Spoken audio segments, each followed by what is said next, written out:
We got our main guest here tonight. Timothy Shea is joining us, and you're the founder of the MAGA Institute. I like the way that sounds. That's quite impressive. So we're going to find out a little bit more about the whole MAGA movement and stuff, and we're going to be talking about Trump and some of the national news. I don't know if there's anything to talk about in politics. Gee, it was such a do-nothing week. It's like talk about the dog days of summer. My goodness, this is the most exciting August in my lifetime. Oh, really? Amen to that. Yeah, it's been really special, no doubt about it. So, Tim, you are Timothy, you are the founder of the MAGA Institute. Why don't you just tell us here for a minute what exactly that is, if you would, okay? Well, we are an organization that does what the GOP, by its own bylaws, can't do, and that's vet candidates in the primary. We don't endorse candidates, but we will certify them as being America First. And if they decide not to govern that way, we will pull their certification. We've had to do that a couple of times. What gave me the idea was I was listening to a podcast with Steve Bannon, and he said, I'm a Navy guy. I'm going to use a Navy analogy. President Trump is like an icebreaker, Steve said. An icebreaker is a big, heavy boat with a big, heavy prow and two big propellers in the back to just carve a channel through the ice. But if you don't follow an icebreaker with a flotilla of ships, the ice freezes, and it's like the icebreaker never went through. He said, America cannot survive as a constitutional republic if President Trump serves his terms in office and we don't follow him with a flotilla of America First candidates and keep the movement alive. And so in that instant, literally, I got the idea of mixing what Grover Norquist did with the tax freedom and Newt Gingrich did with Contract with America. And we developed a questionnaire that we will vet candidates for the primaries, because if you're waiting for the general election to vote for your candidate, it's too late. It's all over. We've got to get these GOPE, we call them, these establishment Republicans. Some people call them rhinos. I don't. They're not Republicans in name only. They're actual, honest-to-goodness Republicans. The Republican Party has never been a conservative party. It's just the only place where they will tolerate us. So we have to fill the Republican Party with America First candidates. And we're starting to do that nationwide. Some people have been disappointments, like Tom Cotton. But I think by the time 2028 rolls around, especially if J.D. Vance is going to be the nominee, we're going to be in good shape. We've got Bernie Moreno now in Ohio. Hopefully we can replace Marcy Kaptur. Oh, we will. A couple other people. Yeah, Warren Davidson is doing an amazing job. So we got some good Ohio politicians on the bench in the minor leagues, ready to be elevated. All right, let me show you this here. Watch this here. 63%. That may be the most important number in our new Wall Street Journal poll, and it's a number that should scare the Democratic Party. That's the share of voters who hold a negative view of the Democratic Party, and it's 30 points higher than the share who have a positive view. This is the worst image rating that Wall Street Journal polling has found in all of our surveys dating to 1990. Okay, so worse that they've had since 1990. So there is a free fall with the Democratic Party. They're going boom. Okay, they're going to explode now. I think, and I want to get your take on this as to some of the reasons that that's happening. And there's probably a lot of reasons why it's happening. But Jimmy Kimmel, who should be fired, Jimmy Kimmel, the late night show, supposed comedian or something, he was saying that the repulsive liberal voice is what's driving people away from the Democratic Party, as if he doesn't have that repulsive liberal voice coming out of him. But listen to some of the people that have bit the dust or are about to. Howard Stern, his ratings are basement level. They're horrible. At one time, he had 20 million listeners. He's down to 200,000. The View, that bit the dust. Stephen Colbert, he's going to bite the dust. PBS, NPR.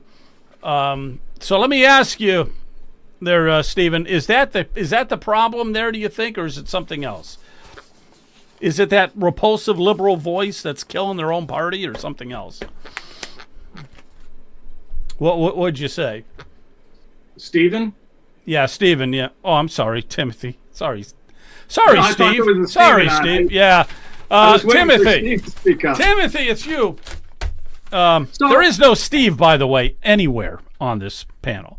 You're not. Wait, he's not Steve. This guy didn't even show up. I know I'm not Steve, but yeah, sorry about that. Go ahead. What we're seeing is the fruit of the seeds that were planted in the 1960s. Right. This is the 1960s radicals. This is Saul Alinsky's rules for radicals. This is what you get after 60 years of the long march through the institutions. So they took over education and they indoctrinated students, and they took over higher education, and now we credential people, we don't educate them. All of these Democrat politicians have very impressive Ivy League degrees. They don't have the education that a 1913 Iowa high school graduate had, and I can say that because they gave the 1913 high school graduation exam to Harvard students, and the Harvard students couldn't pass it. Okay. Oh, wow, really? Wow. It's a true story. And they did it 10 years ago, and then they just did it recently, and it was just a nightmare. These kids are getting out with diplomas. Harvard had a problem with over 80% of the students getting Latin honors, meaning cum laude, magna cum laude, summa cum laude, which is supposed to be top 10%, top 5%, top 1% of the class. No, 80% of the class was getting at least cum laude. So these credentials are a joke. An Ivy League degree now isn't worth the vellum that it's printed on. And what you have are idiots like Jasmine Crockett, who is as phony as can be. She's a suburban girl from St. Louis. She's not from the hood. And AOC, who's as phony as can be. Sandy grew up in leafy Westchester County, not the barrio streets of the Bronx. You got a bunch of phonies, a bunch of left-wing puppets that have talking points that can talk beautifully and articulately and passionately about the talking points, and as soon as you ask them something that they don't know what to say. Yeah, talking point, they reveal themselves to be blithering idiots. Yeah, that is the truth. All you got to do is get into a discussion with a liberal, and you can beat them. Listen to this a second. 2020 had a major statistical error, and what that meant is that you actually undercounted a few states that are Republican, like Florida and Ohio. You overcounted some blue states, and so what I understand, if you actually did the census anew right now, you would have 10 additional Republican seats and 9 fewer Democrat seats. All right, so we would pick up 10 if we just did the census now, got rid of the illegals, and we just counted real Americans. We would pick up 10 congressional seats, 10 of them. Now, let me get your thoughts on this, too. For instance, the gerrymandering, somebody might say, well, that's gerrymandering. You can't do it. No, Democrats have been gerrymandering like crazy all along. In Massachusetts, 36% is Republican. They have no Republican congressional seats. Connecticut, which is a big state, 42% of that state is Republican, and they have 0 congressional Republican seats. Maine is the same way. New Mexico, New Hampshire. New Hampshire is almost 50% Republican, and they don't have any Republican congressional seats. And I think that Trump could have won New Hampshire if he had just gone there a few times and did a few rallies. Rhode Island, Vermont, Hawaii, Delaware, those are some of the other states out there that have 0 Republicans in their congressional seats. So, well, the gerrymander is a problem, and it's Gary with a hard G. It's named for Elbridge Gerry of Massachusetts. They've been doing it for over 200 years in Massachusetts. They've perfected it to an art form. They literally do it by street. And that's exactly what's going on. The gerrymandering is a problem, but more of a problem is the election integrity. This is an issue that isn't going away. It's becoming more and more obvious now that 2020 was stolen. We knew this 5 years ago, but the normies are starting to see the evidence. And so I think with the Russiagate evidence coming out and the election integrity evidence coming out, people are going to realize that the Democrat Party was no better than the Wizard of Oz. Pay no attention to that man behind the curtain in the voting booth, because it's all smoke and mirrors. Okay, one thing here real quick, and then I'm going to get Jonathan involved in some of the conversation also here tonight. But you were just mentioning the Russia collusion hoax and that. And I did have something here. Wow, listen to this for I 1 second. absolutely want to see indictments, Maria. Look, of course, you've got to have the law follow the facts here. You don't just indict people to indict people. You indict people because they broke the law. But if you look at what Tulsi and Kash Patel have revealed in the last couple of weeks, I don't know how anybody can look at that and say that there wasn't aggressive violations of the law. It is sick. And it's disgusting. It hurt the intelligence community, it hurt the American people, and it hurt the first Trump administration. We have got to have consequences for it, or we're just going to see the same play repeated again and after again. Yeah, and so what he was saying is that there's got to be some consequences for what happened with the Russian collusion, the Russian hoax. That was so disgusting. You had Comey that was involved in it. Obama was involved in it. You had... who are the other guys? I was going to say Flapper, but that's not his name. Clapper. Clapper was involved in it. And who was the other guy? Who was the DNI? Oh, it was all of them. It was Brennan. It was Clapper. Brennan is the other guy that I was thinking about. It was his lover, Lisa Page. It was Bruce and Nellie Orr. It was literally probably 30 to 40 people at the higher level, not including all the staffers that did what they were told. This is 100 times bigger than Watergate and Teapot Dome and every other scandal in America put together. No, you're right. But the neat thing about it is that J.D. Vance is saying we are going to show consequences for this, and they better, because everybody. And that's the thing. It's not vengeance. It's not vindictiveness. It's justice. It's, you fool around, you got to find out. There's got to be consequences, because that's why the electorate is seething with anger right now. And I'm telling you, the grassroots is seething. Things aren't going fast enough for them. My biggest job in the last 6 months has been to calm people down, saying, look, you've got to have evidence. You've got to have a case. You've got to have the right predicate to bring the case, to get the grand jury, to get the indictments. The wheels of justice grind slowly, but finally. And people are out there going, just arrest somebody. And I get it. I want that too. But I'd rather see James Comey perp walked like Roger Stone at 4 a.m. in front of the cameras of Fox News and have it stick. I don't want these jabronis, these traitors, these insurrectionists. This was sedition. This was a seditious conspiracy. And they all need the maximum penalty for a seditious conspiracy. There has to be consequences to this. JD is exactly right. If there aren't consequences, they're going to do it again. Well, they almost destroyed the country. They practically destroyed the country, and we cannot allow them to do it again. Jonathan, I'll get you in here. Any thoughts on any of this? Well, a few things. First of all, welcome to the show. Thanks for joining us, Mr. Shea. Brian Massey, if you can hear me, try dropping out and coming back in again, because this, I think, is right up Brian's alley. We're frustrated with tech that Brian is unable to connect with us at the moment. I hope he can come back in again.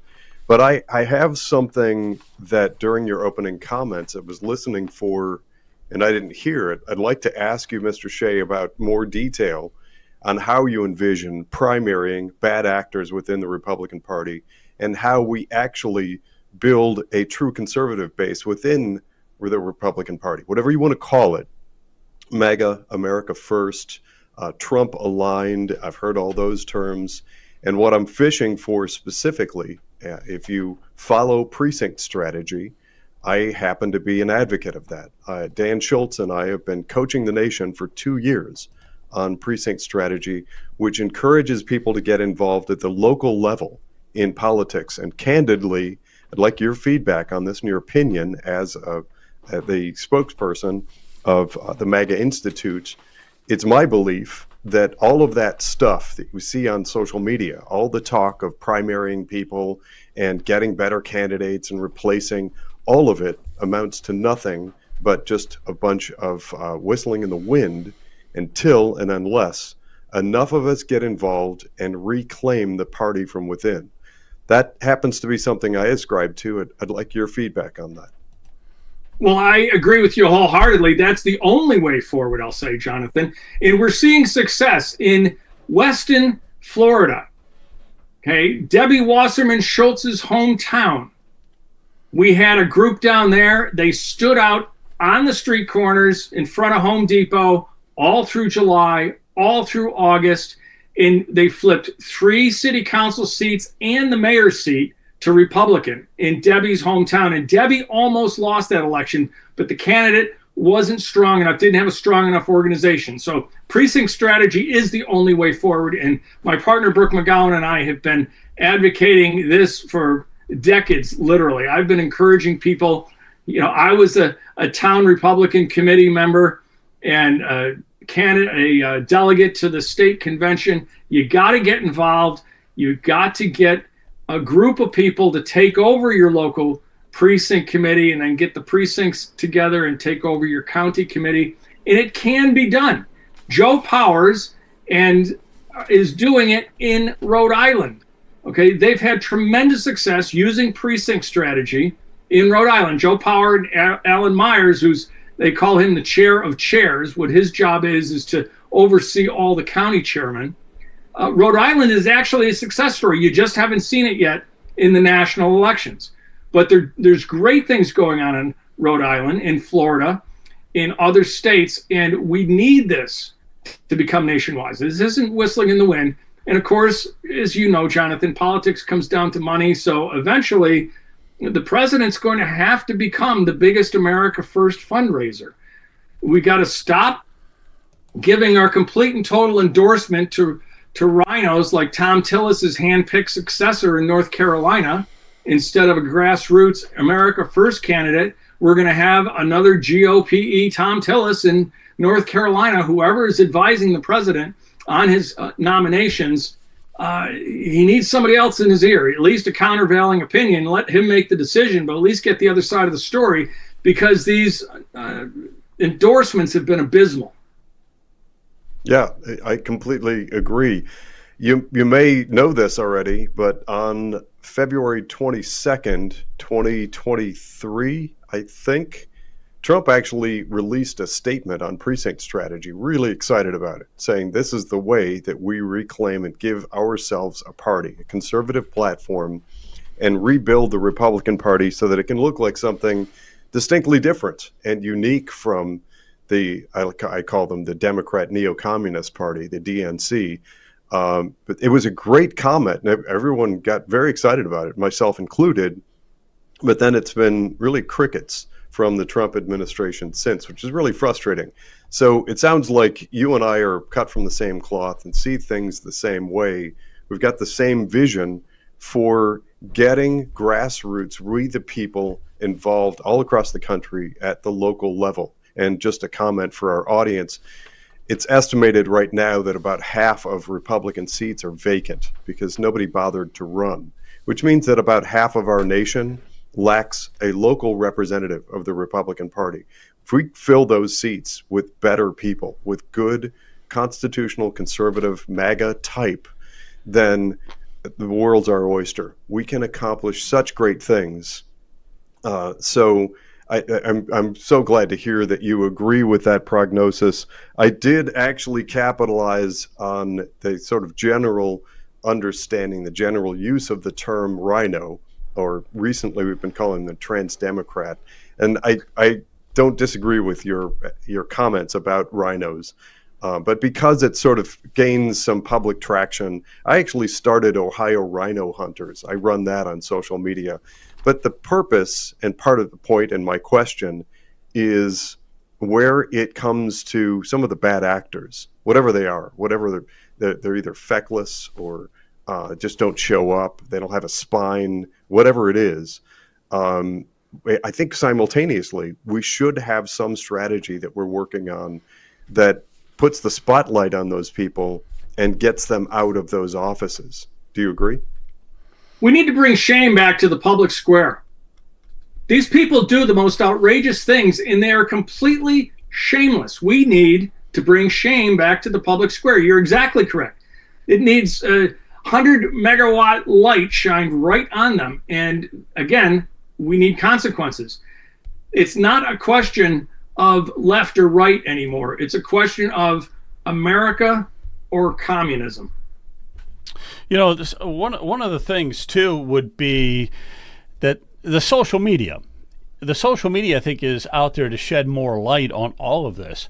different podcasts and stuff. It's not just the legacy media anymore, the big corporation with their cameras and that. It is just mom and pop podcasts now, X, Facebook, things like this. It does town hall meetings now, so there is a lot more, I think, local engagement, and people have got to do that. They've got to get involved. We're in the midst of, Brian's not with us here tonight, but we're right in the midst of trying to abolish property taxes in Ohio.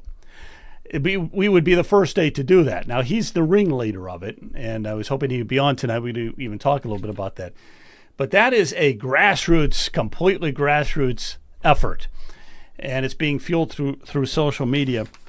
Hey, one thing here real quick on social media, I noticed that this is interesting. I want to get your take on it. California Governor Gavin Newsom, he was on a podcast, a very conservative podcast, with a Navy SEAL. The guy's name is Sean Ryan, and he opened the show by handing Newsom a Sig Sauer, a pistol.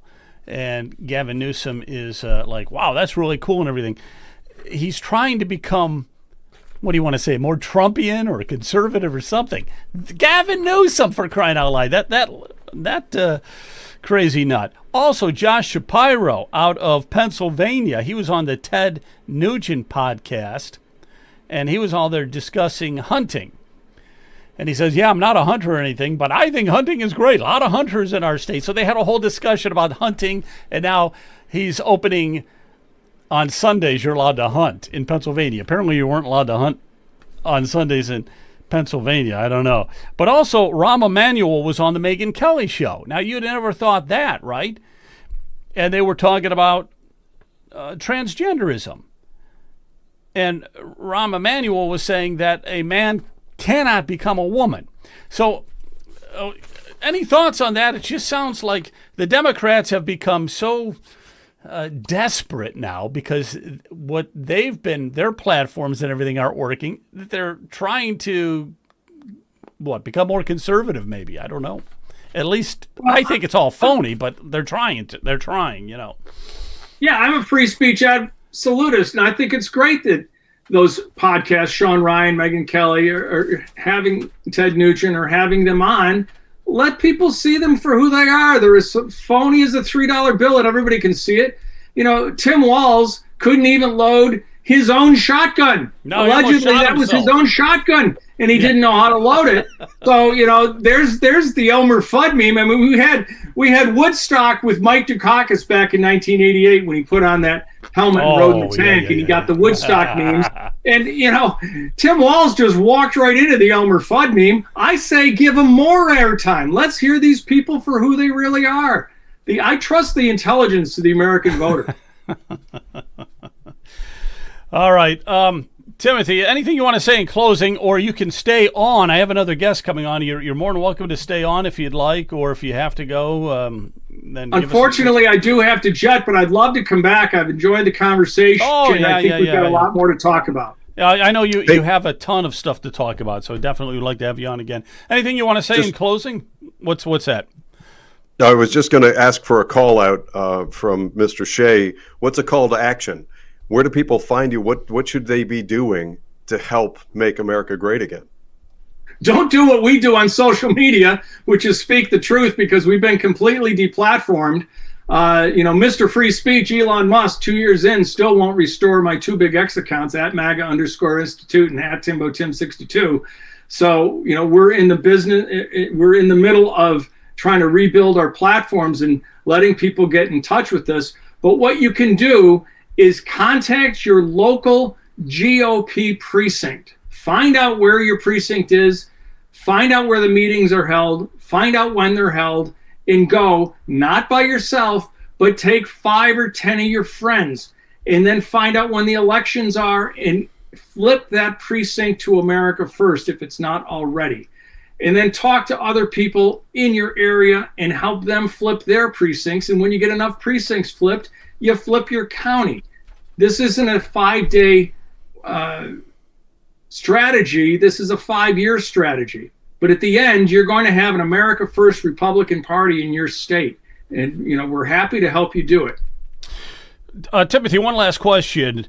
before you go, and we'll have you on again. We definitely plan to do that. Where are you located? I should have asked you that. And I know you're not in Ohio. So I am deep behind enemy lines in Kathy Hochul's upstate New York. Upstate New York. Gotcha. Well, gotcha. But there's a lot of Republicans up there, right? A ton of Republicans. In fact, my congressional race was the last one that was called in 2018 because they tried to cheat. Oh, we got more ballots. Oh, we got more ballots. It finally came down to Claudia Tenney was up by 8 votes. And they said, wait, we found 8 votes in the back of a drawer. And the judge said, what are any votes doing in the back of the drawer? Not allowed. And she won the race. But it was the last congressional race called in 2018. And then they redistricted her out. So she jumped over to 24. And they took my New York 22 and included Syracuse. So now we're stuck with the Democrat. We lost a great Republican in Claudia Tenney, and now we're stuck with the Democrat. So this is the gerrymandering that they do. I don't want to hear it from the Democrats. Cry some more. I got you. All right, well, thanks again, Timothy. Thank you very much. God bless you, and we will talk to you soon, okay? Thanks, guys. I look forward to it. Thank you very much. Yeah, we'll definitely have him on